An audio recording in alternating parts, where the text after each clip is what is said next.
Oh, it's going off.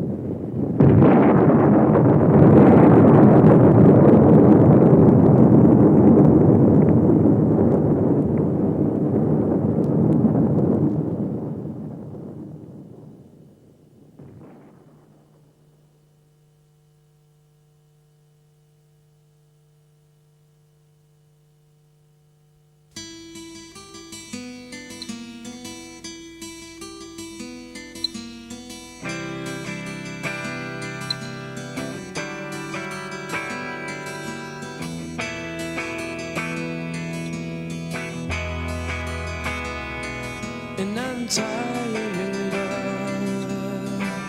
this fireplace.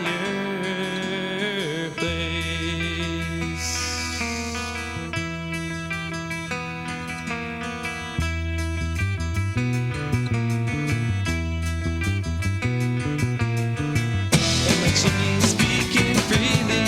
He's telling me what he wants to be. And my chimney's breathing freely. He's telling me where he'd rather be, Lord. And my chimney's drawing blackness, and he needs some breathing room. And he's talking to someone, thank you, someone very important, please. And it's easier said than done. The smoke goes up and out. How come he's only telling me? And my chimney's speaking freely. He's telling me what he wants to be. And my chimney's breathing freely. He's telling me where he'd rather be, Lord. And my chimney's drawing blackness, and he needs some breathing room. And he's talking to someone, thank you, someone very important, please, yeah. Said and done, the smoke goes up and down. How come he's only telling me?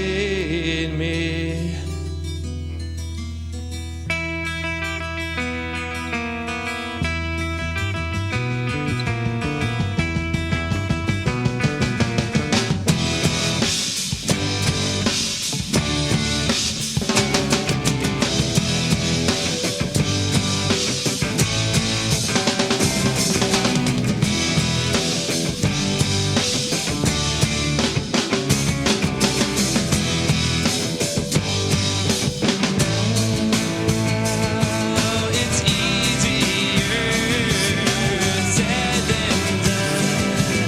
The smoke goes up and out. How come he's only telling me? The smoke goes up and down. Yeah, what's black and white, red all over.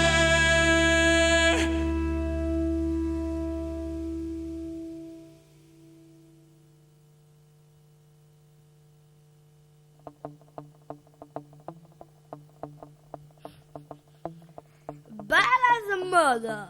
Ain't no funky thing going downtown.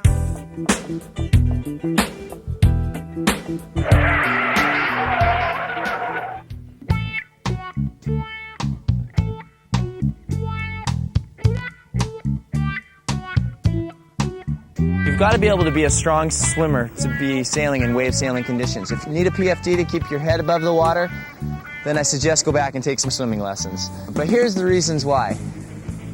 When you're in wave sailing or surf conditions, one way to escape a wave once you've crashed is to be able to get down underneath the wave. You've got to be able to swim down deep, and a PFD is not going to allow you to do this. Otherwise, you're just going to be pummeled, and that's what you're trying not to do. Helmets are not necessarily a bad thing. They can be good in many aspects. They protect your head from being hit on the head, which could either save your life or save a scar, like several that I have in my head. The only thing you want to remember about a helmet is make sure that it's not hurting your vision. Vision is the utmost important thing when you're wave sailing. You're always looking. You're always thinking where you're going to be, and you always want to be able to be aware of everything around you. If you can't see because of a helmet, then lose the helmet or find a brand that's good. But remember, one of the most important things is to always sail with a friend. Always have someone out there that knows you're out there. If not, you could run into a situation that you would not want to be in where someone could help you, but they don't. And you just want to have fun. You don't want to die.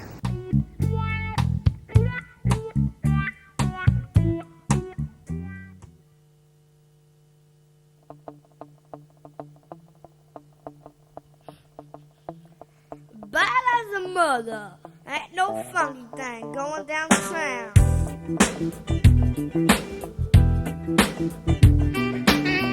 One of the most key and fun, radical, good-looking, smooth maneuvers in wave riding is just the simple, plain simple bottom turn off the top combination. There's so many different styles of how people do it. You know, you can look at it, hook on any given day, and you can just pick out people just by how their style is.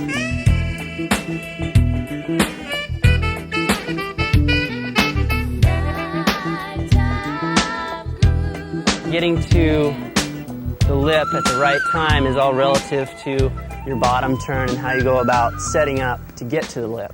If you want to be looking at the wave, eye contact with the wave, and as soon as it starts to get over vertical or more so, and the wall gets so it's heavy, it's going to smack you back, then you go for your bottom turn. Sometimes in the beginning you could look around your mast or looking through your sail, hopefully your window's clean. But also you can look at the bottom of the wave and see where it's starting to kind of suck out. So the more you sail one spot, you get more and more used to it. You could read the wave not just by the lip, but by the bottom of the wave where you can see better. Because usually before waves break, the water parts and glasses off and projects up and over. So if you look at the water, look up, you'll be right on every time. When you're starting to ride a wave, especially when it's side shore, you watch all the guys, they stay right on the top of the wave, even if it's quite steep, until they can see it starting to feather somewhere so they know where they want to go, and it's getting quite steep. And then they drop down so they have all the speed when they hit that section. Because you can watch it feathering and start to break. You know it's going to break right there. So you stay right at the top until you see that's happening, then you drop into the wave and then you come up and do your thing. But it's a very quick movement. It's not like you go down and then you come up. If you stay on the wave, it's like, you know, it's like that. It's a one movement thing. Really the most important things that I concentrate on would be one is keeping a lot of speed in the bottom turn. You know, if you lose your speed, then you lose your drive and you lose your momentum off the top. Speed will always save you. If you have speed, you're safe. If you're going slow, then everything's going faster than you, and you end up, I don't know, getting to deal with all the white water and all that. But if you're coming fast, you're away from everything. That's the thing about speed. If you have enough speed, you can hit it, and if you don't have enough speed, it'll hit you, and you know, you'll feel the pain of the wave. So if you can keep as much speed as possible in the water by using as much rail as you can, leaning the rig forward, leaning the mast forward, that means, and really using the whole rail, like I said, and keeping that board speed as fast as you can, you know, not leaning back on the back foot straps, because that way you start slowing down. You don't want to do that. I personally like to go into it with as much speed as possible, but if you're going too fast, you might want to pump your sail a little bit to release a little power. Usually I have to do almost a double pump. I pump once to kind of like check my rail and see if I'm gonna bounce, and then I'll pump again, and I can set my rail in and turn as hard as I want, because for one, I know my rail is gonna stick.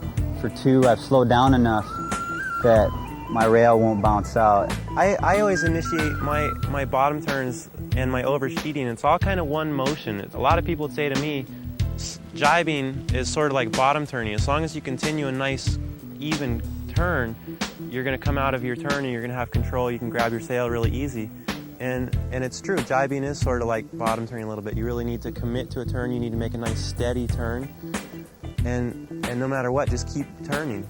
You always keep your front arm pretty straight, and you really slide your backhand back a few inches, probably 3 inches, 4 inches, and you oversheet. And just you sliding your hand back is going to make you oversheet your sail. And the worst thing you can do is sheet out, because you get all this power and it's going to make you go straight, and then you're not going to make a big sharp bottom turn. You're just going to kind of end up somewhere down in the middle of the wave. As I start to lean into my bottom turn, I'm looking at what size of the wave I have, so I can depend on how sharp I'm going to do a bottom turn. And I really just lean into it and use much as a sail as possible to get as much drive out of it and accelerate up the face of the wave as fast as I can. Going into a bottom turn, bend your knees. Going off the top, bend your knees. When you bend your knees, you can compensate for the bumps, and it also gives you you can bend your knees and spring up when you need that extra bit of speed to hit the lip when you're a little late.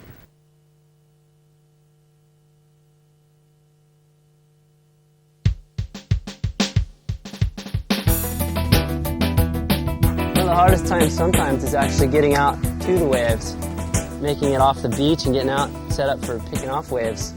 What you really got to concentrate is making sure your board goes up straight through the wave and you don't get knocked sideways or anything. You just kind of pop your board over the wave and let the wave go under you, which kind of sometimes will keep you planing if you're in the right spot with the wave, you know. So if you're going out and it's coming right up and it's breaking at you, if you can go upwind a little bit where it's already broken, there's a little bit less power there. So you can bear up and go point upwind and then go over the whitewash rather than waiting for it just to come and break right at you and just wipe you out entirely.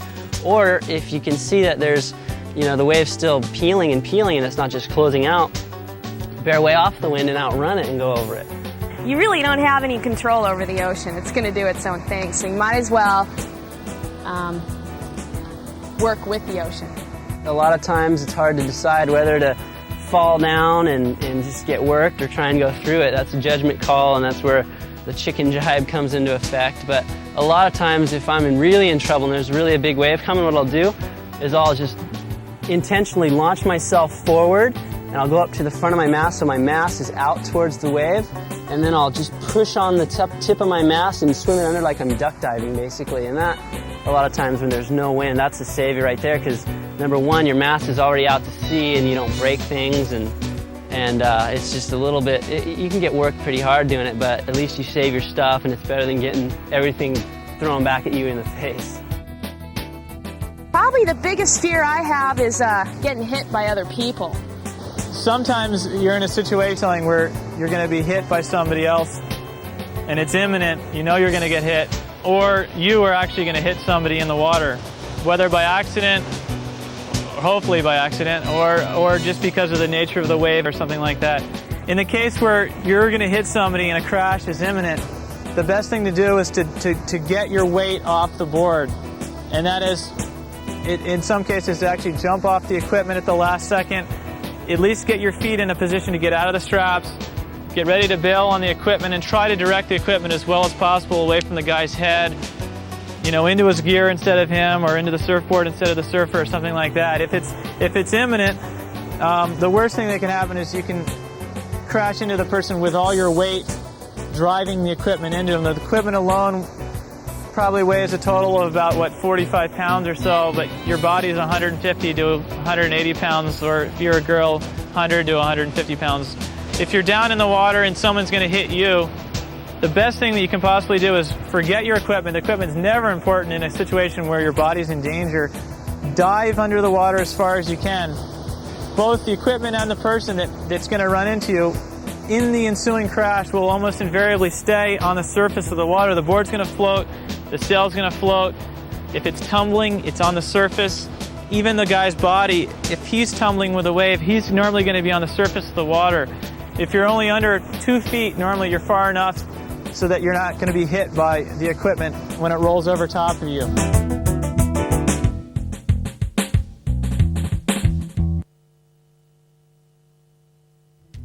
Take me to... So one of the hard parts is transitioning from your bottom turn going into the lip, because once again, timing is essential, and if you're off, and you're gonna get hurt. Even if the lip isn't breaking and the timing's not right, still go for the top turn. It's not going to look good if you have a bottom turn and no top turn. It's going to look pretty bad. But on your top turn, put a lot of pressure. Even if you do slice the wave and go out the back, still it's much better than not doing a top turn. As you come and you're making a transition from pulling down to hold your power with your backhand, which is further back on the boom, as you come up to go into the lip, you want to get that board going vertical, and you slide your backhand forward so you got more control to come off of the top. If you're ever in trouble, the safest way to be is going straight into it, because you'll just punch out the back. So it's really key there to, when you're coming down, to make sure you get your board vertical into the lip rather than like this, because the wave will hit you, which I've done, separated my shoulder doing that, and you'll get hurt. And as I've accomplished that bottom turn, I start releasing the sail out and focusing on where I'm going to hit the lip or do a hard off the top. And as I'm flying up the face, I've let the sail ride out and there's no power in the sail, so I can concentrate on carving the board off the top. And it depends on what size lip it is depending on how hard I want to turn off the top. So you've switched rails, and once you've switched rails, you should be sheeted out. So look, so the wind's blowing that way, you've got power in your sail, and you're sheeted out. And you switch rails, so whatever happens, you don't really turn off the top if the wave breaks. The wave hits you back down. But because you've got power in your sail, it will hold you upright, and it will bring you down at the same time. And I see a lot of people coming down line and just holding everything the same, hitting it and staying tucked up. What you have to do is extend the clue, and it brings your board with it. And that I think, like, the best example of that would be how Pull-A-Cow does his. One of the reasons he can go so vertical and hit it so late is because his clue is almost straight up and down by the time he hits the wave. Whereas most people kind of keep their clue in. Like on starboard tack, I have a problem with that because it's not my natural foot. I'm a goofy foot. So a lot of times I find that I'll hold my clue in and I'll hit a lip late and I'll get tagged on the lip and I won't get the projection that I want.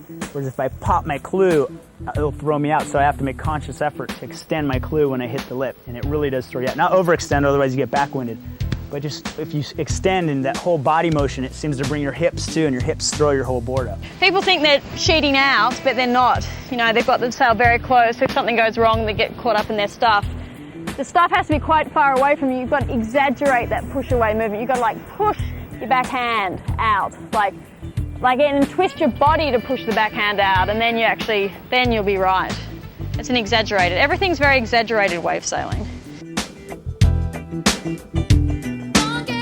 A lot of women I see go way too far out in front of the wave so that when they actually come to the top, the wave is hitting them and demolishing them. Whereas if you stay higher on the wave, you're generating more speed, maintaining more momentum, so when you hit the lip, you can use the forward momentum to stay in front of the wave. And I see it a lot of women going out the back, and I did it for such a long time. And I finally figured out it's so important to commit. And if there's any hesitation there, if you hang back at all, there's no way you're going to stay out in front of the waves. I try and bury as much rail as I can for the cutback as well, because the less rail you use in the cutback, then the easier it is for yourself to spin out. You know, it all depends on how critical the section is, whether it's steep or fat or already breaking. It all depends. But I always try and keep a lot of rail in the water when I'm turning on the actual face. And then if I spin out on the fin or something like that, I lean forward again to try and get back in on the wave so I don't fall out the back. And then try and pull, using my back foot, I try and pull it back in as I'm sliding down the wave. Always keeping my sail high in the water so the white water doesn't get caught up in the sail. You lean, you compensate. If you slide in that way, so you lean forward into the board and you sheen your sail, so you gain as much air and in your sail, so you push the nose of the board. So you compensate.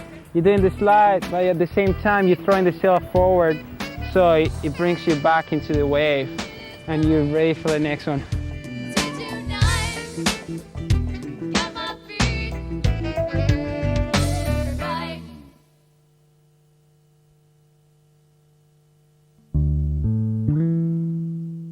Probably noticed looking out anywhere at a wave sailing break, the best sailors are normally the ones that are most upwind, taking off at the peak, are actually behind the peak upwind. The whole key, especially after a long down the line wave ride is to get back upwind, so when you're on the outside or when you're on the inside, you're always thinking about maintaining your positioning on the reef and getting yourself back upwind. And this becomes very important also in terms of wave selection, because if there are two people on the same swell, if they get on the same swell at the same time, the upwind sailor has the right of way over the downwind sailor. There's not much under here that's going to keep you upwind. And also, the rails on your typical waveboard are relatively soft. The harder the rail, the easier it is to point upwind. So really you're dealing with a board that is not meant to go upwind, has a hard time going upwind, and it's very hard to get used to pointing upwind on it. So what you have to do is become a little creative out on the water, using the ocean to the best of your ability to get back upwind. And if you always keep that in mind, when you're learning how to wave sail, then you can ride pretty much every other wave. You can ride one downwind, kick out of the wave, do whatever, go back out the channel. When you're on the outside, pick up a wave, ride the next wave upwind, and it will maintain your position in the break. Depending on the wind direction, always keep the direction in mind. One direction or the other is going to give you an advantage on one tack. When it's side off, you're going to have an advantage heading out to stay upwind. When it's side on, you'll have advantage coming in. When you're sailing back in, you'll have a pinching ability to come back upwind.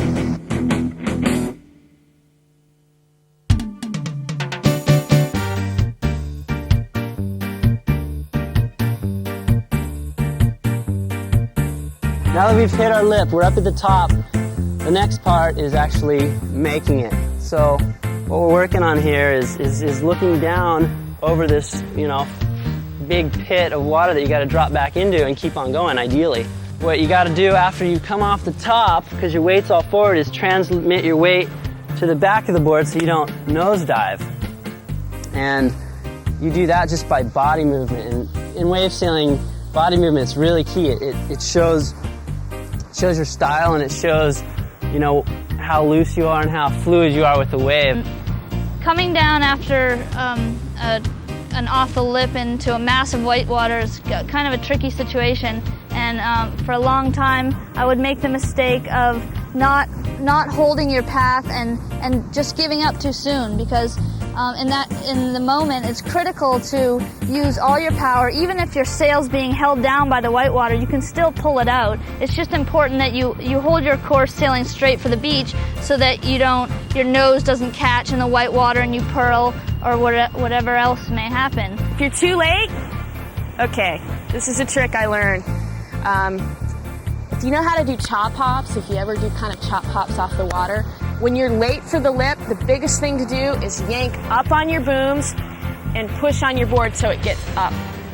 Then you can get up over the whitewater, because I think a lot of times people seem to just turn right into the whitewater and then the wave cracks on their rig. But if you can ollie up on top of that water, you'll come down and you'll make it. When you hit lips late, your natural reaction is to let go. But I would say if you just held on, you'd probably make it. And usually holding on in that last, or giving it that final effort is a lot better an option than just letting your stuff go, because then you have the risk of going on the rocks if you're sailing at Hikipa, or losing your stuff, having a long swim ahead of you, breaking something.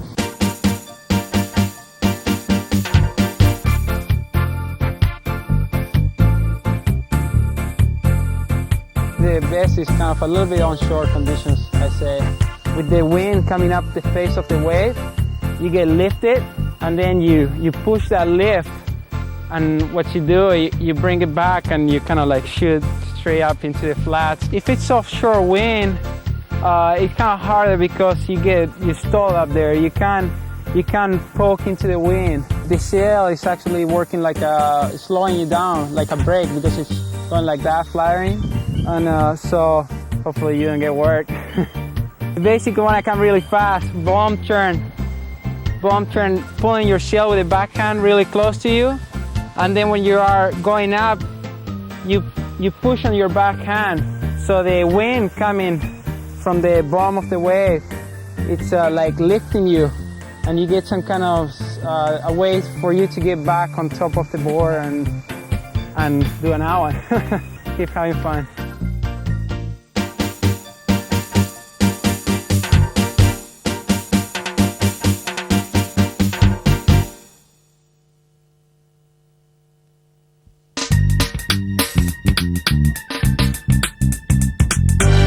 I think one of the most important things that you need to have is really a good board. Pretty much all the sails nowadays work. I mean, everyone out there is on a different sail and everyone's sailing well.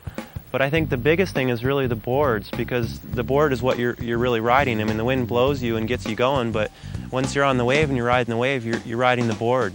Style these days is very forward projection motivated, the same with surfboards. We're taking a lot out of the surfboards and adapting it to sailboard wave riding.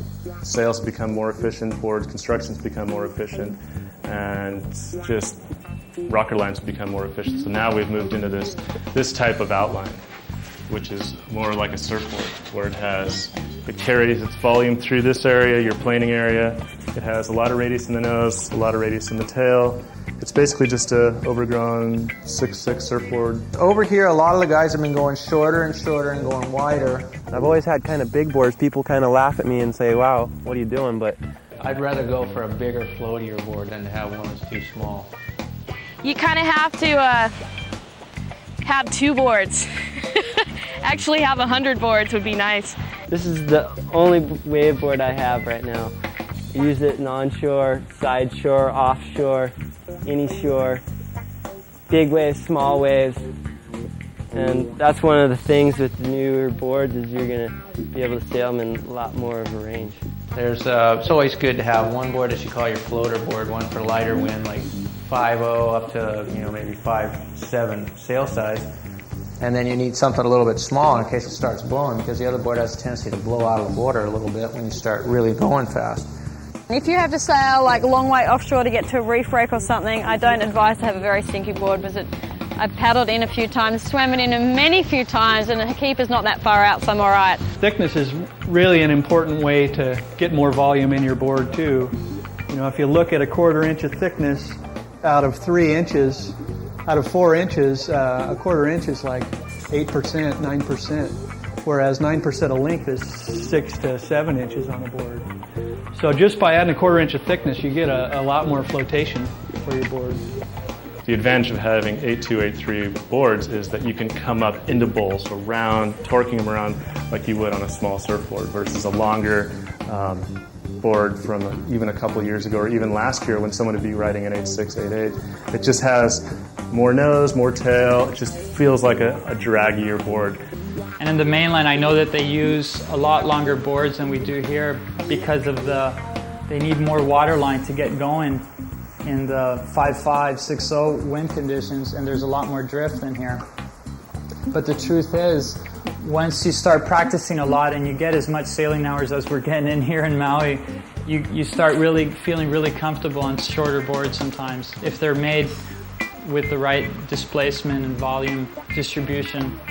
The foot straps have stayed mainly in the same place all through the years. 15 to 16 inch stance for wave riding, except for when I get into 8.8s, which is a very rare size to be building these days. But if there is a custom order for an 8.8, I like to bring up the forward foot strap to about 18.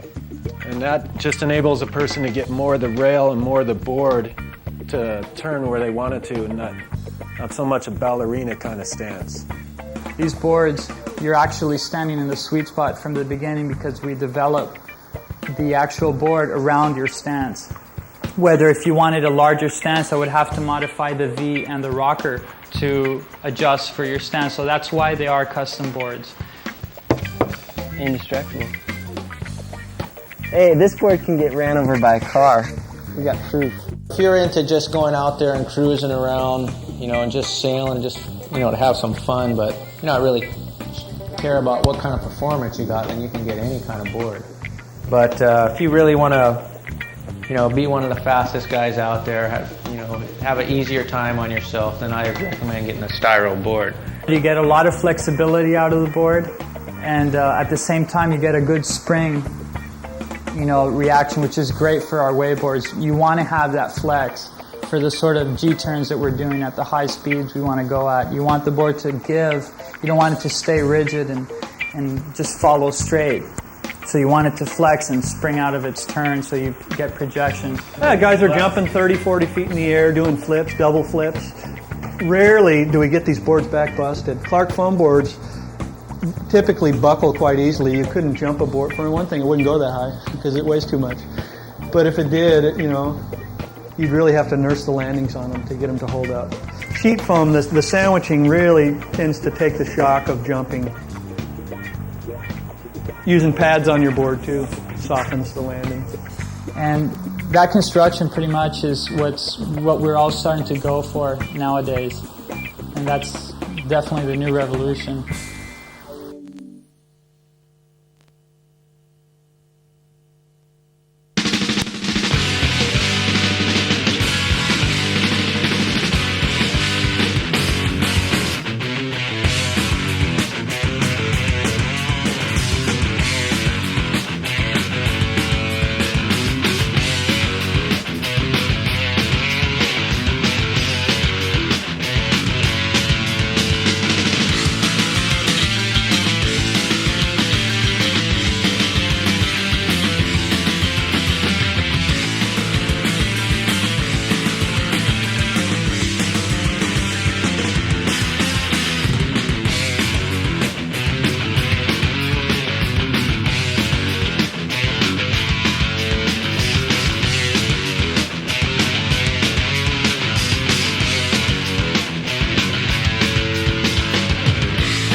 Who has the right of way when you're wave sailing?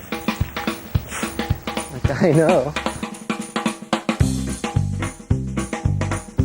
Going out has the right of way, but you want to keep in mind that You're trying to get out through the surf. If you have an optimal jump, great, as long as it doesn't screw someone else's wave up.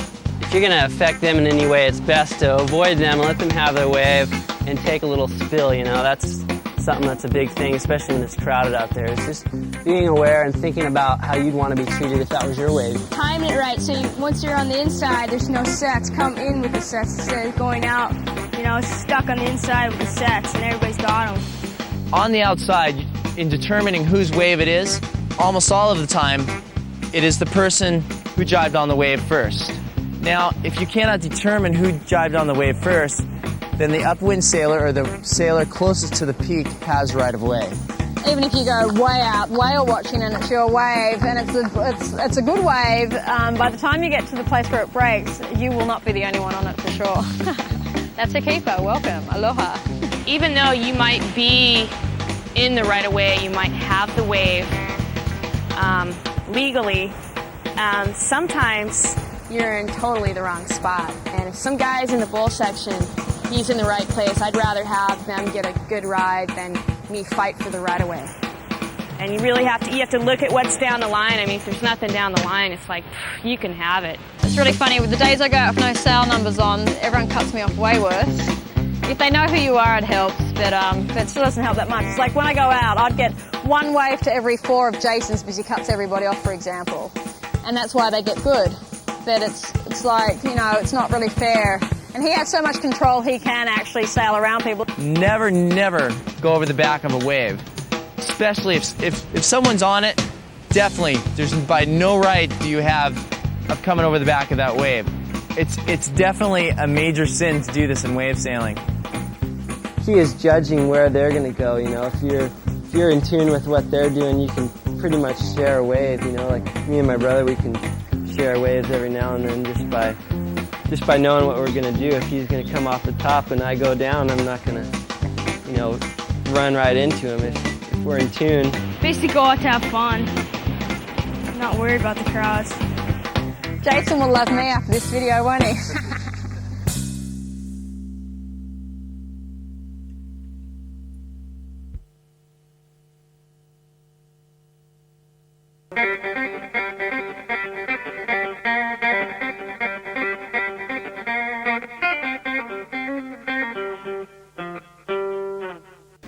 Yeah, I've been working a lot with sails too, because obviously you need a good board and sail combination to sail well. Sail design has sort of been a little bit ahead of board design in the sense that the calming of radical design trends has been a few years ahead of the boards. Sails now with the newer boards with the mast tracks further back, the sails are being sailed more upright, more vertical off the board.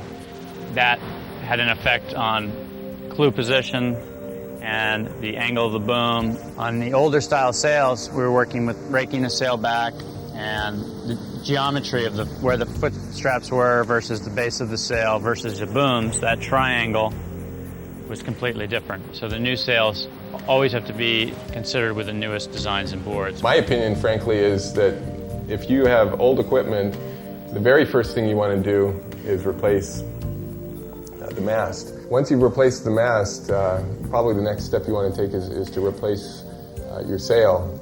And after that, the boom and the board and the fin are probably the last things I would look at, because if you have one of the new boards, a composite superlight, easily planing board, and you stick an old rig on it, you're going to have a very hard time managing the rig. Whereas the new rigs today are so stable, they're so easy to use, that'll make your old board work much better. Oh, I can already hear all the board makers going, "Klaus, you asshole." By and large, I'd say 2% of the people that sail tune their equipment. 98% of them rig their equipment. Just grabbing a hold of the line and hauling on it is not accurate. Tuning, it means 2 or 3 millimeters at the most of adjustment. So a little bit less on the downhaul is going to make the whole thing feel more powerful, but a little top heavy.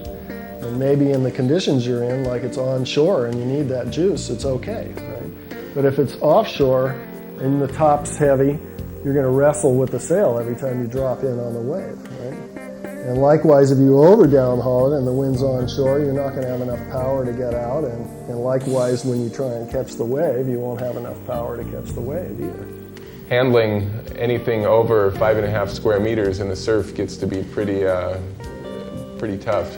So the reality is that while most of the sails have been designed around conditions in the 4.5 to 5.0 range, and of course as such that's where most of the knowledge has been gained and most of the expertise has been applied. The smaller sails have come a long way in the last few years. The crucial thing is to be using the right mast on those sails, otherwise you're not going to have any fun with them. It's not uncommon to get really good results out of the sail by using a softer mast if you're a lighter person. If you use the recommended mast and you are a lightweight person, chances are the sail's going to be too stiff. I think one of the things that people are looking for in wave sails right now, just in general, is durability. Most of the sails that people are using today have monofilm windows, and of course monofilm scratches easier than PVC does, so it's important to take good care of the monofilm windows. We make our windows at 175 micron, which is, I mean, if you're just talking about strong, that's way, way stronger, and it never deforms. Now, you poke a pin in it, that's a different story. Or one of those stupid noses on the boards, you know, those little Turkish slipper noses, which are the dumbest thing that ever happened anyway. You know, that can poke a window. But even if it scrapes across, it's not going to poke it. It's only when you get that full-on direct impact and you know, this is rare that happens. As you can see with this sail, this has already had one damage area, which has been replaced. If that was damaged without this reinforcing, this area would have torn out this whole section of a normal monofilm sail. So what we've done is isolated the damage. pure film, 5 mil, no reinforcement, that's a different story, because it suffers from ultraviolet degradation really quickly. You can figure, if you're a sailor, every hour that you put your sail laying flat down on the beach in the sun is 1 hour that you won't own it. And so people think, you know, they go to the beach, they sail for an hour, they come back, and then they have a 2-hour break, and they leave their sail laying cooking in the sun, and then they do that for 20 weekends, and then the thing breaks, and they think, oh, well, it's film, it's bad stuff. But it's not. It's leaving it in the sun that's the bad thing.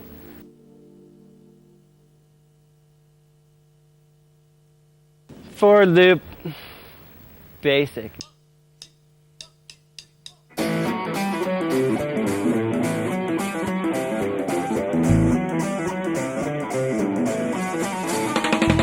All it takes is a bit of commitment.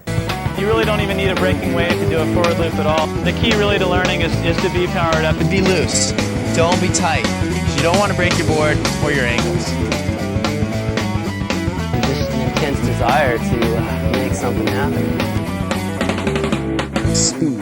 If you have tons of speed, if you're going as fast or faster than the wind, then you're going to have full control up in the air. The main thing I see when people are learning forwards is they dive a lot of times. Either they pull with both hands, and then there's no pull, because what actually makes you do the forward is the overpowered feeling you get by sheeting in your back hand. The best way to feel it is if you stand on the beach and you just stand there on your board and sheet in with your back hand super hard and lock your front hand, you go, you whip right around the nose every time, you know? Whereas if you sheet in both ways, you just kind of flop on your sail. If you just keep doing it and doing it and doing it, all of a sudden you'll see you have so much control through the move that you can watch where you're going. You can completely judge how far you have down to the water.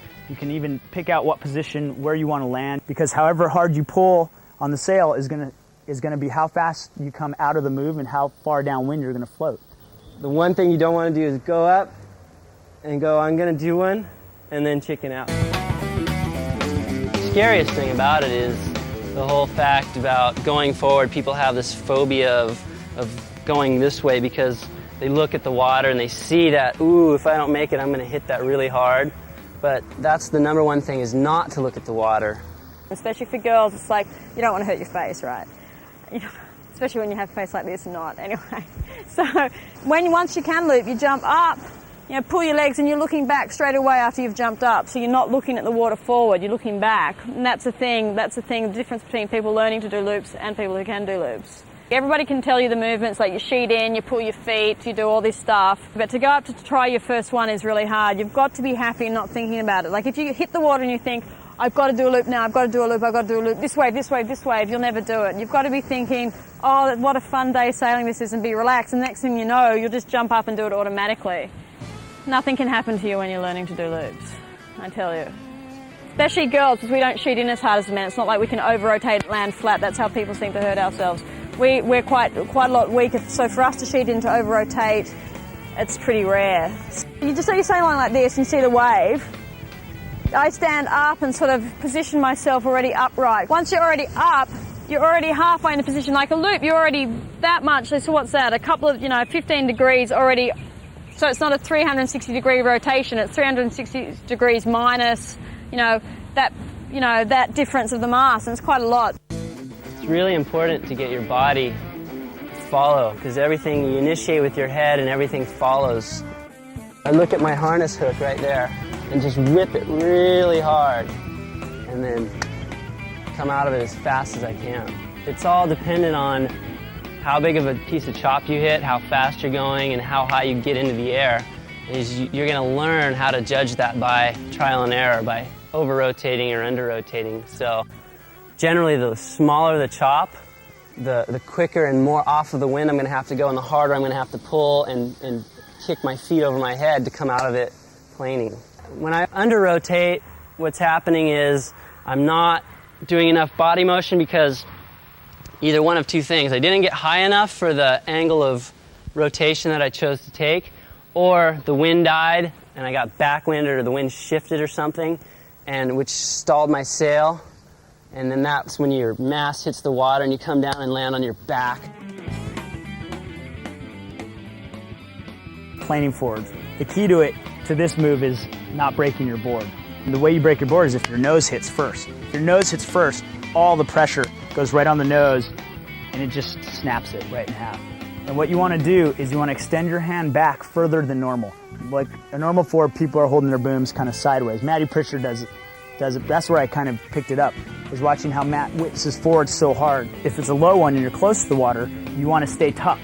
So when you come down, your tail hits just before the nose, but off the wind so that you're still moving, and that way your board doesn't sink. When you come into the wind, you hit your rail, and your rail just hits the water and kills your speed completely. And right when you hit the water, you want to pump a little bit and cut back up into the wind to get your wind back. It's so strange, like once it clicks in your mind and you've got it, you just got it.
Forward.